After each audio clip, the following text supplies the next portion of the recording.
સમિતિ બાદ ગોપાલ ઇટાલિયા હવે પહોંચ્યા છે જૂનાગઢ। ત્યારે હવે જિલ્લા પંચાયત સંકલન સમિતિ બેઠકમાં ગ્રામ્ય વિસ્તારોમાં વિકાસના કામો આજ સ્પષ્ટતા માંગી હતી। રસ્તા, આરોગ્ય, શિક્ષણ જેવા લોકોની સુખાકારી માટે કામો અંગે રજૂઆત કરી। મનરેગા હેઠળ મંજૂર કામો, સરકારી હોસ્પિટલોની સ્થિતિ, શાળાઓ અને આંગણવાડીઓમાં સુવિધાનો અભાવ જોવા મુખ્ય મુદ્દાઓ પર લઈને રજૂઆત, ખાસ કરીને પ્રોજેક્ટ ચાલી રહ્યા છે તેની કામગીરી અધૂરી રહેતા મુદત વધારવા અંગે સ્પષ્ટતા માંગી।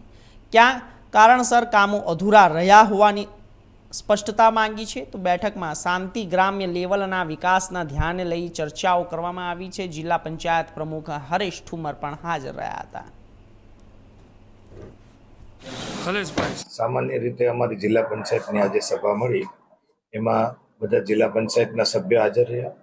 માન્ય ધારાસભ્યશ્રીઓ પણ હાજર રહ્યા, ભગવાનજીભાઈ, અરવિંદભાઈ લાડાણી અને ગોપાલભાઈ ઇટાલિયા। અને સામાન્ય સભા જે છે એ સારી રીતે સંપન્ન થઈ છે। બધાએ પોતપોતાના પ્રશ્નો રજૂ કર્યા અને અમારા શાખા અધિકારીઓએ એમને જવાબો આપ્યા છે।